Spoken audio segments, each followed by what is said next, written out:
why do people listen to punk? I mean, the message is, it's about, being a fucked up person, not knowing how to fit into this world, being strange. I mean, there's a reason why we look the way we do, is because we don't want to fit in.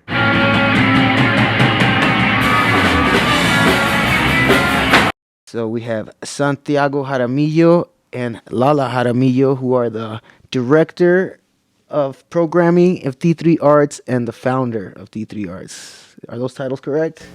Yes. Well, I'm executive director, but yeah. And founder, no, right? No? Co-founder, yeah. Co-founder. Cool. And as you mentioned, janitor and all that other stuff. Janitor. Nurse, first aid. That goes under boy. mine. So, I mean, with that, so what is D3? You guys said sometimes there's a confusion because D3 does a lot of different things. So, Lala, what would you say, like, is D3 to somebody that doesn't know in, like, a quick, elevator pitch, I guess? I like to describe D3 as a community center, and that is kind of like, that encapsulates a lot of what we do. And what we do is music shows, art shows, cultural programming. What does that mean? That's like Mexica dance. We have Mika Ilui every year. What the hell is that? That's like Aztec Day of the Dead. It's the pre-colonial Day of the Dead ceremony. And it's a lot. I don't know. It's a space for like rejected or outcast or misunderstood individuals to come and find their group of people.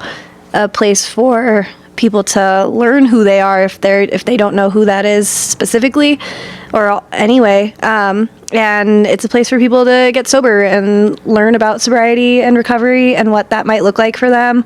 And just learn that that's an option, period. Nice. Okay, cool. So I like that. A community center. How about for you, Santi? What would you say? I mean, just pretty much all that? Yeah, I would say it's like every punk rocker's dream. It's like if when I was younger, and because I started listening to punk rock and getting involved in like skateboarding, and I guess what you'd call the scene, when I was probably I went to my first show when I was 12, and then started to realize there's this bigger thing in the punk rock world where there's an actual scene. You know what I mean? Like, it entails even things you wouldn't think of, like all of us helping each other out, and like going and stand on someone's couch because I got kicked out, or you know what I mean. Like, it was stuff that was probably what you wouldn't think it was. Like, it's not just about going to shows. Yeah. Yeah, you hear punk and it's like, oh, what do? You like skateboard and like just eat trash? So let's go, let's go skateboard and fucking buy $50 at Taco House and throw up when we're skateboarding, That's a real story, like it was friendship, so that's what this space is that, what we used to talk about when we were 15, when we were, trying to find places to have shows and yeah, I mean, that's what it is to me. That's it. That's cool. One question, dude, is the sobriety piece, because like I hear what you're saying, but also when I think of that, like when I was younger, it was also like a place where kids would come and like drink and do drugs and stuff like that, right? So I feel like that's kind of different in that way, but also in the same sense, there's a straight edge movement and stuff like that. But I guess when you were coming up, was there ever like across the places that you were at, were they ever like a sober space, or is this also something new for you? Hell no.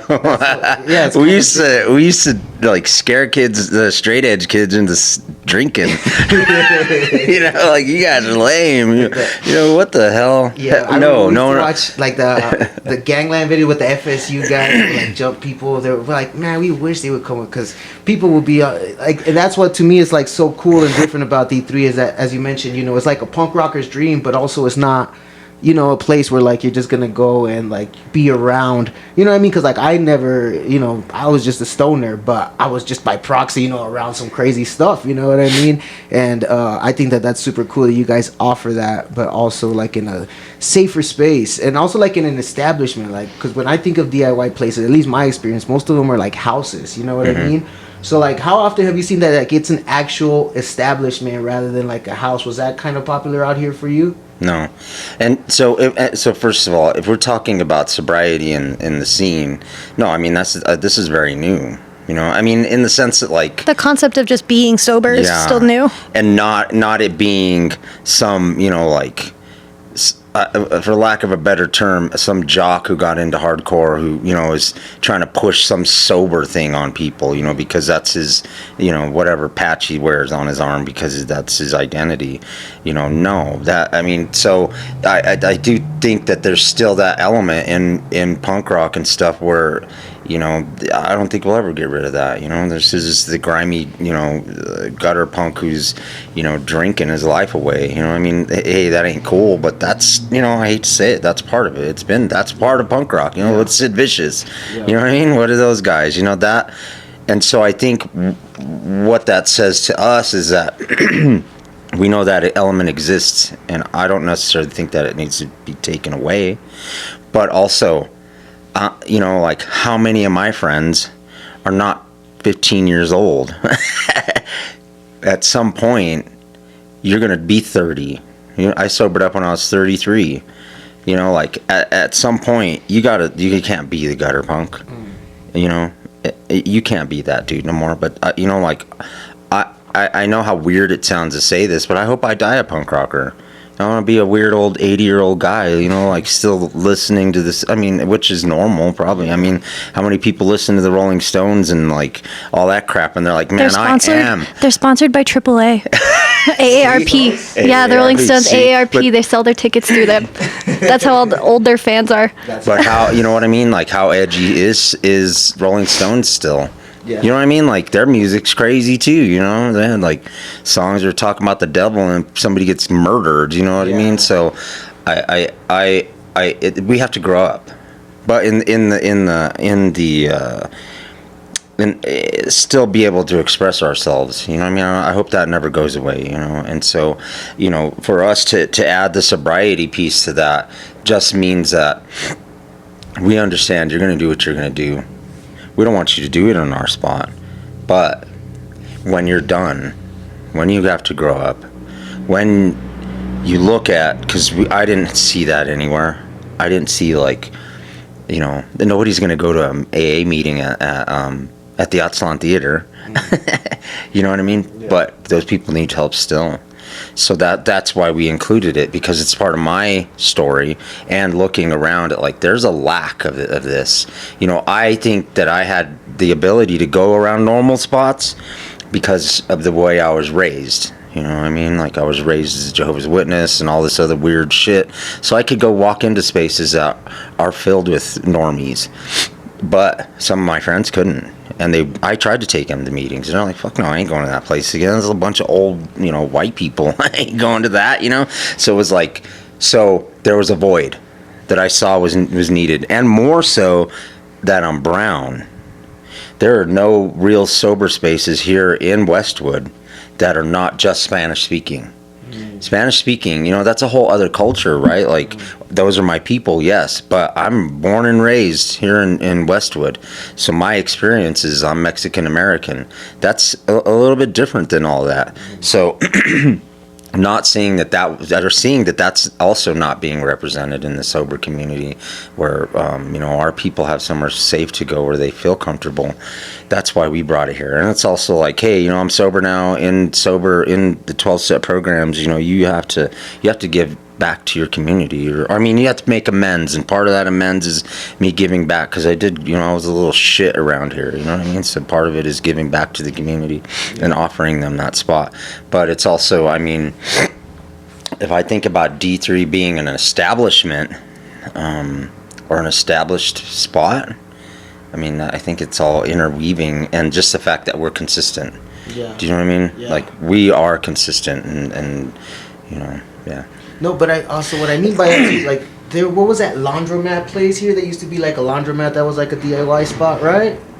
I don't know if I went, but I wouldn't be surprised if that was a thing. I heard about it, but also, like, even like what is it called, the 7 Circle and stuff, where it's like actual, like, you know, it's not just a place where people live at, which is kind of like that trips me out as that's like what DIY. a bunch of people are used to with DIY. Like Rhino, everybody lived in there. Yeah. There were spots like that down in Lodo. I've heard of in downtown there were warehouses people used to live in and have shows at. Yeah, but those spots were also like kind of like, you know, trap houses or whatever you. Yeah, and that's what I'm saying. Like, that's what's cool about D3 is that is, like you said, it's kind of like a homegrown feeling, but it's also, you know what I mean? Like, it's also a clean building. You know what I mean? It's also like a good place that, you know what I mean? Like just even that little thing, like, you know, you guys sweep there, like you guys make sure that it's maintained. You know what I mean? Like a good place, because as you mentioned, there's punk shows, but there's a lot of other things that go on in there, right? Like the AA meetings and stuff.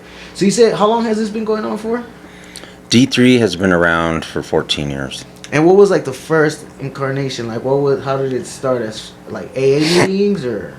I mean, yes and no. I mean, if I think about like you've been doing like backyard shows and stuff. I mean, for a really long time. So the idea of doing something community based, that's been around for a really long time. But what happened 14 years ago was that just happened to be like my friend Mandy Medrano. She, you know, we used to dance together with Cuauhtemoc's group with Huevo Coyote here, and so that's how I got to know her. You know, she became my friend, a really close friend, and then she lives here. And we just I don't know, I can't tell you exactly what happened, but we just realized we're both doing this stuff. Let's just help each other out. You know, like, let's do it together. You know, we both have the same, I guess, sort of goals. So we just started doing that. And then around that time, she was doing stuff with Buku West, with Ann Lane. And so that was the more formalized organization that I can't speak for what they were doing, but what I saw was that they were able to maybe get some grants or, like, you know, help pay for some of the events, doing more established, like, normal events where they could, you know, like, have a space to do something, which we lacked. But so what happened was I just connected with Mandy, and then all these connections were made, and through some grant money that was given around here, it helped us to like formalize it in the sense of like a group of artists, and most of us were here in Westwood, and we just decided to start doing events and art shows. And then I got a space where we had a tattoo shop and an art gallery, and so that gave us a location to do monthly art shows. So that's kind of where it all started. And then, well, I don't know if this should, but where did Mandy kind of, I'm just curious, like, go in to do her own thing? Well, unfortunately, there's some. Take any of this out, you can tell me. No, I don't care. Take out all his coughing. The coughing, yeah. But unfortunately, there's organizations around here who are not. They're poverty pimps. You know, they're just trying to use you for your programming. I didn't see that, and in a way, it was always like, well, if you're going to use me, I'm going to use you. Like, I'm not dumb. I know what you're doing, but you're also going to help us further our programming. So that wasn't ever really spoken out loud, but I knew it, and she didn't. She was like, nah, those people are foul, you know. And it was like, yeah, but you know what? I don't care. They have a building. I'm gonna use it, you know. And I knew. So that's when she was like, I don't want to work with them, which was probably the way I should have went. But also, like, well, I don't know. Look at the, you know, reputation D3 was able to build because we were able to hold bigger events and prove, like, no, we can do this big stuff. We're not just doing, you know, small art shows all the time. Yeah, that's cool. And Santa, how about, I mean, I mix Santi and Lala and call you Santa. Lala, how about you? Like, how did you get into, like, punk rock and, like, you know, like, I don't know if you remember your first show and all that, but I'd love to hear that. I got in through punk through my dad. I mean, it's kind of hard to have a punk dad and not get into all the, like, same thing. You know, you look up to your parents and you're like, whoa, they like all this stuff. And then it kind of blossomed from there. My first legitimate show, like, ever, period, I was 12 years old and we went to go see My Chemical Romance at the Fillmore Auditorium. which is Are you like about to go see him too? yes, I'm gonna go see him in San Francisco. I'm so excited. But that was my first like show ever. Period. My first DIY gig. I was 16 and I went to like a covers night at Seventh Circle because I saw that they were like, I don't know, bands were covering other bands that I really liked. So I was like, that sounds tight. I don't know where the hell that is. I live 10-minute, 20-minute walk away from this place. Like I'm going over there. So that's where I discovered DIY and underground and punk and all of that. And I'm 26 now, so I've been in it for 10 years, I guess. Yeah, and through there, I had the opportunity and the privilege to just meet a ton of cool people. Like, I've gone to Punk Fest in Oakland, and I go to the East Coast a lot, and I see, like, different shows and stuff out there. It's pretty wild how it's, like, so, I think, undermined. Like, punk rock itself, hardcore, whatever DIY community you're in is kind of always like, but they're like in a garage playing music or whatever. And it's like, I've met artists from fucking Japan and like around the world because of this subculture. Like it really, like an underground network. Yeah, it literally is. Yeah, it's like a little network of just human beings who are making art and music and want to share it with each other. And it's wild to see like how far it can stretch. Yeah. And so you kind of turn me on to these styles because I'm kind of like, I feel like an old dude, right? Like I'm like punk, you know what I mean? Ska, stuff like that. But there's like new stuff going on here, right? Like you said, this is like more of a hardcore venue is what you think. More D3, people, yeah. D3 is like a lot of hardcore music, a lot of punk. But what are some of the other things? Like you turned me on to these shoegaze. I know there's some electronic, but what is like some of the more interesting things that you've seen here that kind of like, you know, you wouldn't expect? We've... since starting to have shows at the space, I didn't really have an expectation. It was kind of just like, hey, we have this building, you guys do shows, do you want to have it here? And that attracted a bunch of attention from a bunch of people.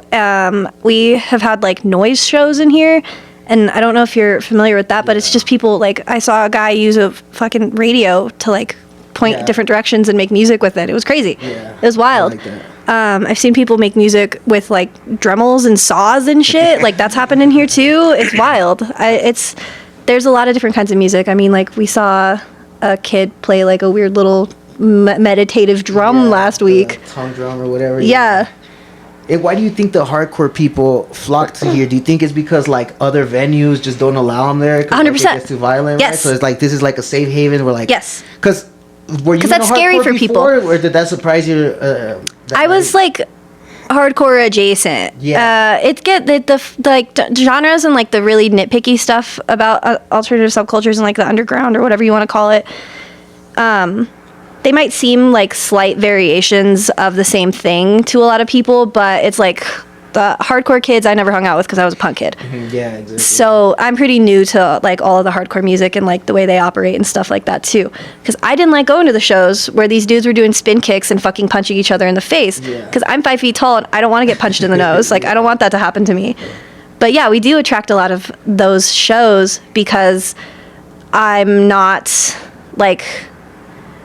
we're okay with that happening in our building. It's not just like senseless violence or like reckless violence either. Like I think it scares a lot of venues because they do see people like punching each other and like blood is shed sometimes.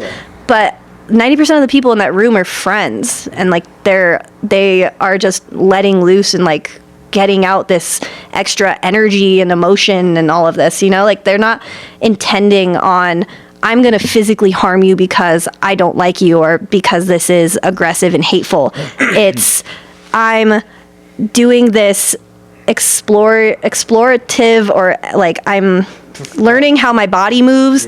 I'm learning how to safely and like release this emotion in a contained space with people who understand what I'm trying to get across to.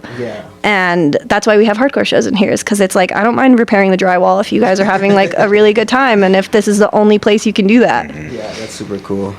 That's cool. How do you feel about the hardcore show, Santi? No, I love it. Yeah. You know what I mean? I think that's a common like thread that all of us know what these shows are about. You know what I mean? And if you're a normie, if you're somebody who's not into punk rock, yeah, you look at that and it freaks people out. Scary, because it is scary. You know, like when a kid runs up to the window and I'm working door and they're like bleeding out of their face and they're like, I just got, I don't know what's happening, and they're like bleeding on my ground. I'm like, okay, whoa, what the fuck happened? Yeah. But it's not like an emergency, and I'm like, who did this to you? Yeah, and I mean, and so we all knew that, you know what I mean? Like, that was one of the attractions. I mean, you know, why do people listen to punk? I mean, the message is, it's about, you know, being a fucked up person. Yeah. Not knowing how to fit into this world, being strange. I mean, there's a reason why we look the way we do, is because we don't want to fit in. Because your world to us is some phony, you know, boring ass thing that seems like a lie. Do you know what I'm saying? So we got into this music because it spoke to our hearts, right? To our souls, to who we really are. That's why I got into it. I can tell you the exact moment I knew I was going to be a punk. My friend Carlos gave me fucking Black Flag My War album. We had one of those old systems where it was a record player and a fucking big speaker, and you know, back then my parents were Jehovah's Witnesses. There was no way I could play that fucking thing loud, so I played it. I had to listen to it real quietly with my ear against it, and I heard those lyrics and that fucking music, and I literally was like, I was a punk at that moment. There was no fighting it. It was just like, this is it, and you're gonna pay, because here's all these experiences and all this. I don't know, you know, I'm not trying to badmouth my parents, but I'm just saying, you know, like, there was all this crap I grew up with, all this trauma, and it spoke to me. Yeah. So, but then going to shows and seeing and being a part of that. I mean, it's violence. Yeah. But it's a violence where we know. Controlled. Yes. It's understood violence too. Like, rarely, I don't know, when you're in your era, there were probably more fucking like just crazy fights. Yeah. But with us, it's like, it's very rarely that there's like a literal like breakout brawl. Right. Well, and our fights it wasn't punk against punk most of the time, you know what I mean? It was punks against skins or like, you know, dirt balls against punks, or, you know what I mean? That was the violence, but we all understood when we were in the pit, we were there to, you know, to express and to release, and that was our expression. It was like, hey man, like, I'd rather get in the pit and like just let this go than kill myself. Yeah. You know what I mean? Or beat somebody up for no reason. This is my therapy. Yeah.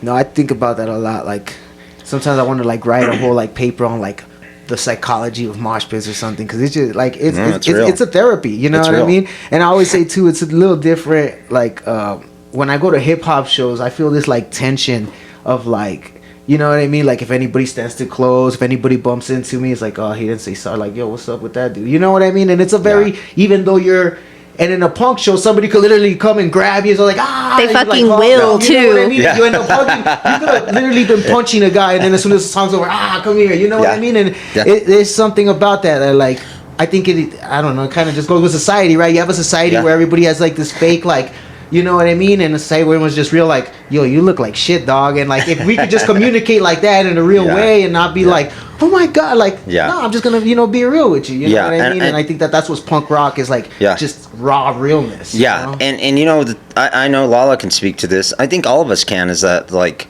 I've had people come and tell me, like, oh man, you know, I'm so glad you guys have the shows. I can get over there and I can really let it out. You know, it really helps me. You know, we love your space because it helps me.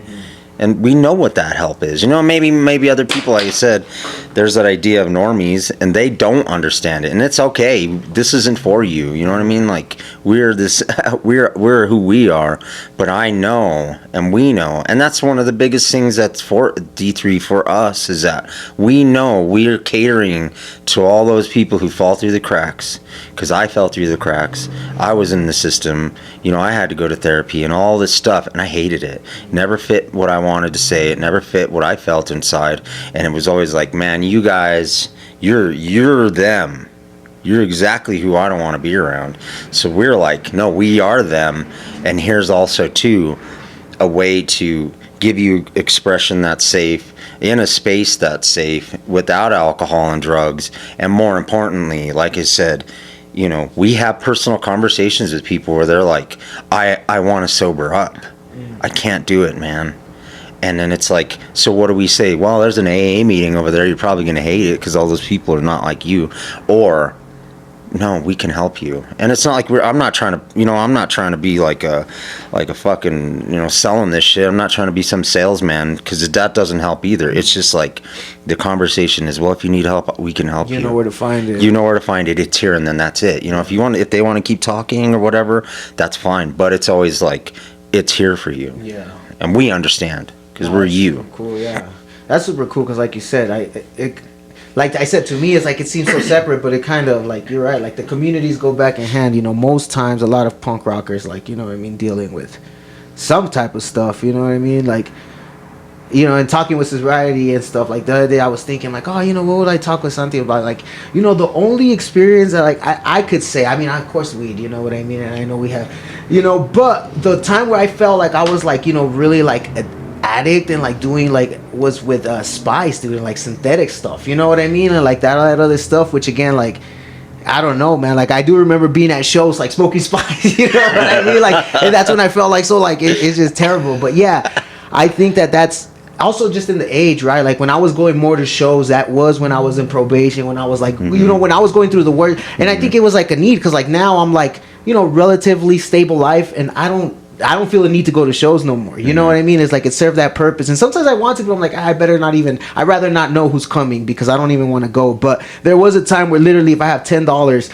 and there's a show, I'm going to go to the show. And like, I didn't even recognize it, but it was probably like some kind of like self-medication or something, right? Because like looking back on it, it's like, dude, like I didn't need this, you know what I mean? Like do people come, well, you don't take the money, right? But do people come with change? I would always go to shows with change. Yeah. I've had people pay $10 in quarters. Yeah. Yeah, that's hilarious. Absolutely. That's super But fun. our spot too is like, hey, you know, we always sell donation based. So if we have a show, and I've been there, you know, like you're standing around and somebody's like, I only have $5. Is that cool? Well, yeah, and it's also like, why does everything have to be behind a paywall? Like everything has to be behind a paywall. You can't go like, and there's also after COVID, there's no like cafes or coffee shops or anything like that are open late so people can go to, or it's at a goddamn bar, or it's behind a fucking $50 paywall. You know what I mean? Like something to go to, something to be at is always behind something. Yeah. So it's like, why? Like, I'm not going to do that to somebody else. I'm not going to be like, you can't come in here if you can't pay $10. Yeah. But then that brings into our mission, right? And how hard this is, and why you guys are doing something kind of crazy. Because like you said, yeah, it's like, okay, there's a balance of not wanting to charge for everything, but these other venues like get away with certain stuff because they sell alcohol and they do these other things too. So you guys wanting to like treat the community and then not sell any poison or something, you know what I mean? That's like the super hard mission that we have in front of us, I guess, you know? Yeah, I think it's pretty unheard of. I don't know if there's a whole lot of people trying to do that. Make their money off or figure out how to do that. Time, you know what I mean? Yeah. Dude, and then I kind of want to talk about Mikhail, if we can, a little bit. Sure. You know what I mean? Just kind of, you know, what it is that, you know. But before we move on, one thing. Yeah. I want to make sure people know this too, that like those people who also helped start D3 are my kids. They put in all those years of free work. Free labor as a child. I don't know if we should say this. The child labor laws. Volunteer. They volunteered. And we didn't get money, man. You know, all those years for lease. Now, so D3 started as more like under Buku West, and it was more of a community thing. And now we have our own 501c3, but that's only been for the past 4 years, maybe almost 5 years. And so before that, thousands of dollars went into D3 that we never saw back. It affected my family, but my kids, there would be no D3 without my kids because of them showing up and helping and doing all these details. So yeah, I don't know if we mentioned that either, but I am his daughter. I don't know if you said that at the beginning. That's a good point to bring up. No, but that's super cool. Okay, so Mikhail. Yeah, but hold on, that brought another question that just slipped my mind when you talked about them building it. But okay, we could switch. I hope it comes back because. Okay, but yeah, because you know, you are the first one to do it in Denver, but I believe on this side of the border, right? I feel like maybe you could speak on it. It's just my Sure. perspective. You know, I had never heard about Mikailwi before coming around you. I didn't think that there was anybody else, you know, doing an event in honor of this day. So if you could just, you know, give an explanation to what it is that, you know, you've chosen to like really focus on bringing, you know. Sure. So, Mikailwit is the original observance of the Dia de los Muertos, or Day of the Dead. It's when the Mexicas, the Aztecs, and people in Mesoamerica, I mean, like, I'm sure probably even up here, you know what I mean? Like, people probably somewhere observed that time of the year to honor the people who passed. I mean, because it coincides with the actual time of the year that we believe the earth is starting to die or go to sleep.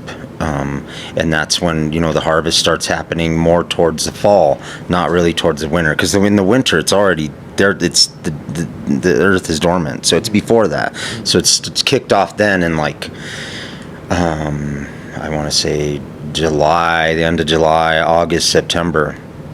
And I heard of Mikailwi through our teacher Cuauhtemoc Mosqueda, our capitan, and he did a Dia de los Muertos celebration for I want to say maybe Tlatelolco, Escuela Tlatelolco. He did something, and then he put out information, and then in it he said it described Mikailwi, and I was like what?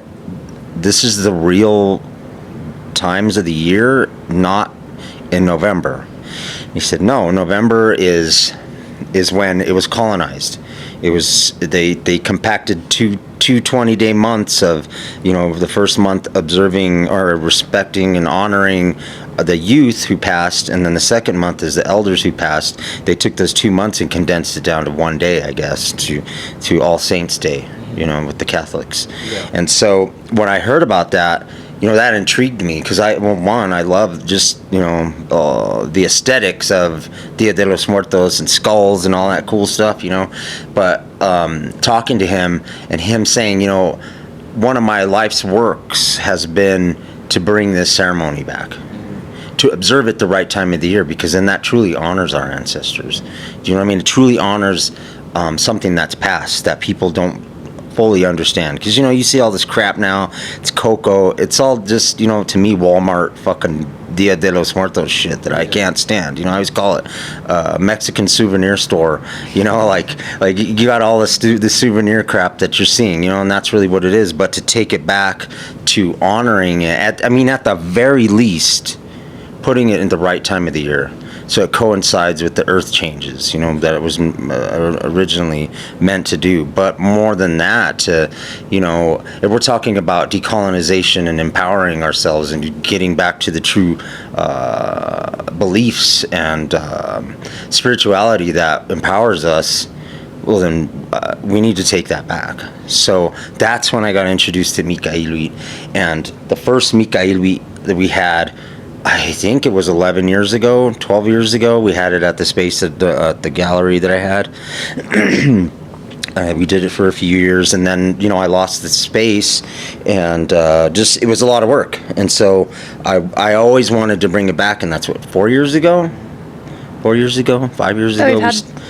Here in Westwood, the bigger celebration or event. Yeah, it's probably like 4 years ago, I think, 5 years ago. Mm-hmm. And then that was because it was through D3 Arts, and we had bigger grants available, so we were able to make it a bigger thing. But I mean, it started here, from my understanding, and I could be wrong. Maybe there are people in Mexico that celebrate or honor it or observe it during that time of the year.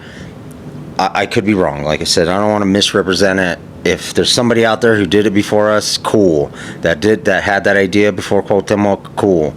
But I know for sure in the States, I'm pretty sure we were the first group of people who were like, we want to bring this back and we're going to actually do it. Do you know what I mean?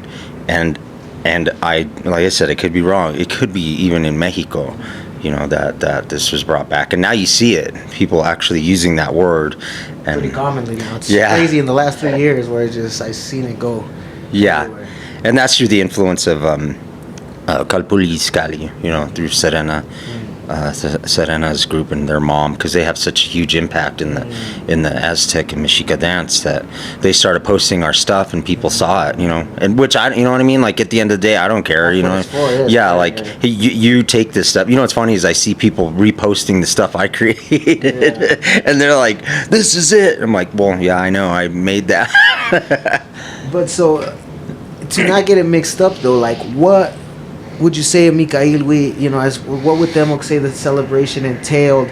You know what I mean? Because to us, like, oh, okay, was there certain foods? Is there certain things? Or like, to us, I know it's like our dancing ceremony and stuff. But, I mean, to somebody ignorant, be like, oh, was there sacrifice at that time? Like, what was happening, like, more of the original Mikhail that you would think, you know what I mean? Was it like a harvest, as you mentioned, like, because it was time of harvest? Or what would you think?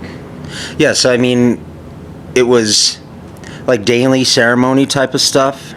We see it's honoring the dead entities, yes. Right? So just altars and things like that. Altars for sure.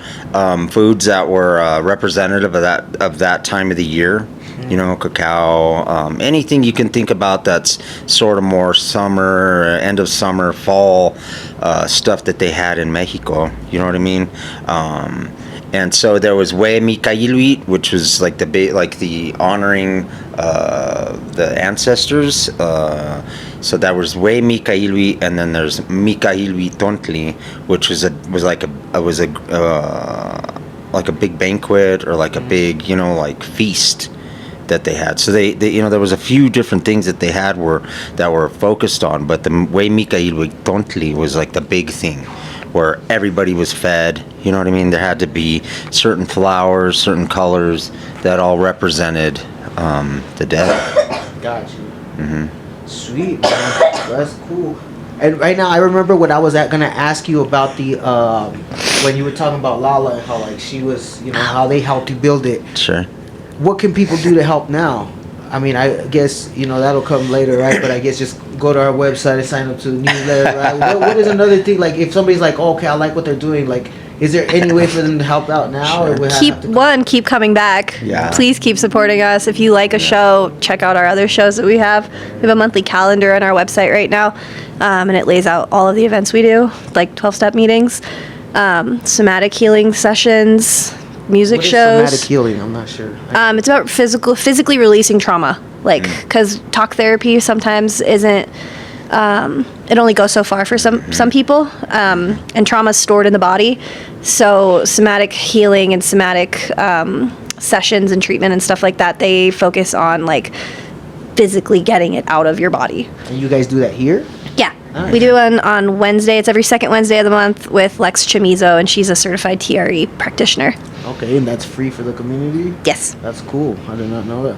Awesome. Yeah, you can volunteer too. We're always asking people to come help us volunteer, watch shows, help do door, help with art shows and stuff too. Mm-hmm. And I would say, too, that, just give us money. Yeah. I hate to be like that. And not, I'm not like, hey, if there's any people who have a lot of money, give it, hook us up. But more importantly, like, with it being a DIY space and it being like in the vein of punk rock, like, we really, really want people to feel like this is a space that's accessible, easily accessible, and somewhere where, because we like to see people who've never had art shows put their own art show up. We take all the experience that we've had over the years and help them like hang paintings. How do you do this? This is how you hang them. This is how you promote it. You know what I mean? Like, we try to help out from start to finish. So, but that, that takes a lot, man. And we don't expect money from that. Some of our shows we don't make no money at. And I think it's probably, I probably shouldn't say this, but it costs about $300,000 to run this space or these spaces, and people don't know that, and we don't make that much from the shows. You know what I mean? Like, this isn't something that we're like, hand over fist, dirty money. You know what I mean? It's like, man, these punk rockers are bringing it in. Yeah, all these trust fund kid punk rockers. Like, come on, no, you know what I mean? It's not it. And like I said, we don't take money from some of the shows, because it's more important about one, keeping the scene going, but also making it accessible to normal people, community members, first-time bands. You know, like, we always want that to be our focus, is that you got an idea, and we tell people all the time, you got an idea? Let's make it happen. You know what I mean? Like, show up, we'll help you, you know, and that way. And what's so cool is we have the experience of people using our spot, and now they're doing their own stuff, you know what I mean? And that's really, we want to be a platform, but that platform is is kind of expensive for us, you know, it's really stressful. Yeah, no, and like I said, I could speak to being an artist, especially in Denver. It's so saturated and so many things going on and stuff, like, you can't get a show, you know what I mean? Like, as an artist, like, getting booked, it's hard, you know what I mean? And like I said, the places that do book you, it's almost predatory too. It's like, okay, well, you gotta sell 30 tickets at $20 each, you know, and it's like, God, man, like, you know what I mean? I'm just starting out, so definitely, like, yeah, I appreciate that too. You know? And like, yo, can I throw a show there, you know? Sure. So, and you showed, done, you know, I think I did my first one. Yeah, I think probably a lot of people have their first show here. Yes, which is, you know, and you see, cool. and what's cool is we're from that. This isn't like something that we made up, where it's like we don't have the experience of being first time artists or trying to get involved in music or trying to put on shows. Lala used to put on shows, like house shows, right? I mean, like, before D3 was around, you know, bringing in a few bands here and there. I would help drive people around from them. but I was at fucking all of them. Yeah. So we have the experience. We know firsthand, being that, like, looking from the outside in, because I've been in at least 5-6 bands. I used to put on my own shows. I used to rent the Aztlan Theater. We used to try to find spaces. How much would they charge at the Aztlan? Back then, we're talking when I was 19, so that was like 30 years ago. It was $1,500 for one night. For one night. Oh my God. And then we had to do everything, you know what I mean? Yeah. So that, you know, I don't know what that equates to today for how much it is. Which, you know, props to Tim and them, because man, they're amazing. You know, punk rock in Denver came from fucking the Aztlan. You know, that's where I saw all of ours. If you wanted to see a good fucking real punk rock show where you're gonna fucking, it's gonna get crazy, the Aztlan Theater was it. Oh yeah, man, they had the. What goes on there now? Do they still do? Unfortunately, they're fundraising to not have to close their doors. Yeah, which is sad, you know, because that family's wonderful, and what they've done for the music, especially the punk rock scene in Denver, is, you know what I mean, like, they're a jewel. You know, like, that's what I'm saying. Everybody knew the best shows were going to be at the Aztlan Theater, you know, at least when I was, like, you know, in my teenage years. But, you know, so what I'm saying is that we're from that. This isn't something we tried to open up to make money. We opened this up knowing it was going to be a fucking struggle, but it was a need, because we understand.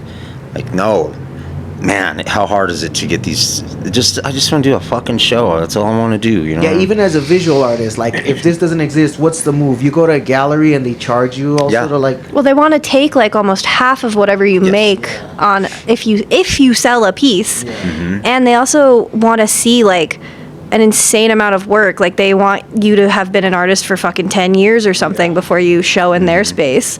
And it's like everyone has a long wait list. If they even want you at all, like, it's very, like, snobby and exclusive, and if you make something weird or strange that doesn't fit the specific taste of whatever's popular in the art world, they don't want to fucking see you at all. Yeah, and also, if they cater to new artists, you have to fucking pay for the membership. Now, there's some way that you're gonna have to pay. You know what I mean? You got to, and then they'll hook you up with a bunch of artists because I know when I've done a bunch of art shows in, like, those collectives or whatever. Sometimes they hook you up with a bunch of people, and you're like, I don't even like this motherfucker. You know what I mean? Like, I got to do a show with this guy. Look at his art. Like, it doesn't even fit my aesthetic. You know what I mean? So, yeah. I mean. Yeah, that's terrible, man. Well, I'm glad you guys are doing that, dude, because, like I said, I have a show coming up. I'm excited for it, dude. So, yeah, I don't know where else I would go. You know, I'm going to start applying for festivals next year. But other than that, it's like, hit up Cervantes, you know what I mean? Like, I don't know what else I would do, you know what I mean? Until that, because now it gives me a video, you know what I mean? Now it gives me a flyer. Now I get to go and be like, oh, I've performed there, you know what I mean? So it really, like, it helps greatly, for sure. Yeah, we've had some kids who have played their first ever show at D3 Arts. I've seen them, like the homie from Sonas, and now they were... Well, Manny played their first ever show at D3 Arts, and they played UMS this last year. Yeah, so, like, that's and he's gonna awesome. be on my show next month. So definitely, like I said, I've seen it. Like, I've definitely seen it, and it excites me for sure. And that's what we want to see. You know what I mean? We want to see people outgrow the spot. Yeah. Yeah, no, I don't want to see you here forever. I mean, like, I'd like, come hang out with us all the time, please. But, like, I want you to play here, and people love you so much that you can go play wherever else you want to, in the country or in the world. But also, let's speak on that too. It's not just a local, small first-time act. You guys have had some big acts as well, right? So let's speak on some of like the bigger acts you guys have had. I want to say our biggest show to date was Mind Force. They're a really like long-standing and legendary New York hardcore band. They played our building, and we had 300 people in the building to watch them play. So that was insane, because they've been around for a grip. Like, people love that band, and they just played our little stage. That's sick. And it's wild. Like, we had Cloakroom play the building as well, and Portrayal of Guilt for Convulse's big gig that happened last summer. And it's wild, because we're like in Westwood, you know, like we're a small little neighborhood in the middle of Denver, Colorado. Colorado hasn't historically gotten a ton of shows because we're in the middle of the country. It's hard for people to get here. They either go over us or they go underneath us. Oh, gotcha. So to have a place that's contributing to international and national artists wanting to play Colorado is like super rad. Because when I was like going to punk shows and stuff, a lot of my favorite bands would just skip right over Colorado, never come through here. And now it's a destination spot. Yeah. And I think D3's contributed to that being a destination spot. Yeah, no, definitely. And that's what I'm saying. I think that even if a band, I don't think it could outgrow it. You know what I mean? Like, I think we could grow together, but like, because you know what I mean? I think D3's also is going to be growing at the same time. You know what I mean? I really see like bigger bands wanting to come and play here once they hear about it. I feel like it just takes one person looking at a video being like, whoa, what's that spot? We got to get there. You know what I mean? I would if I was a punk band. Because like we have the capacity to hold a lot of people in here. What's the most you can hold? We can hold 300 people. 300? That's a good show. Safely. I've tested it. And 300 feels like a good number. But not only do we have the capacity to have big ass shows, we have, like, we're not Live Nation and we're not AEG. We're not going to, like, police every single fucking thing that's happening. I don't care if you stage dive. I don't care if you crowd surf. Like, there's not a barrier. It's all very, like, that free-flowing energy. Yeah. So, like, on top of, like, being able to have a really good crowd size, there's not a restriction or, like, a dominating force of like you must behave. Yeah, I heard you could even blow up fireworks in there. Don't do that again. It gotta shut down, please. No, I'm just kidding. it's cool, but no. Maybe outside. One time. That's funny. Well, cool, man. I mean, I think that's a good intro episode. I think that's like running on 40 minutes right there. What do you guys think? Yeah, I'm cool with it. I like it. Imagine they're like, wait, I forgot to hit record. Oh no! No, I'm just kidding. Yeah, I should have it all. So, Dude, I've done interviews like that. Where they just completely... like big fucking like production, you know, for that fucking spot over there. Yeah. Where, I mean, we went through the whole thing, and then the guy's like, the fucking dude doing the camera, he's like, oh, I didn't tell you this. I didn't push record. And then what happened? You have to just redo the whole thing. Yeah, and it's like, they ask you the question, and I'm like, man... Am I lying? I gave you such a sick answer last time. Yeah, I gave you the sick answer, dude. And what did I say? You know? That's hilarious. But all right, well, to close out, I mean, I guess we already said how you could help, but, you know, just, I guess, a thank you, right? And like, okay, so 3632 Morrison Road. That's where D3 is. I mean, that's the name of the building, right? 3632. Mm-hmm. So, all right, if anybody wants to support, you know, check out what's happening at D3 Arts on Instagram. Is that D3 Arts Westwood on Instagram, d3arts.org is our personal website. And if you have any questions, or if you want to volunteer, or if you want your band to play, you can email us at d3artsdenver@gmail.com. Sweet.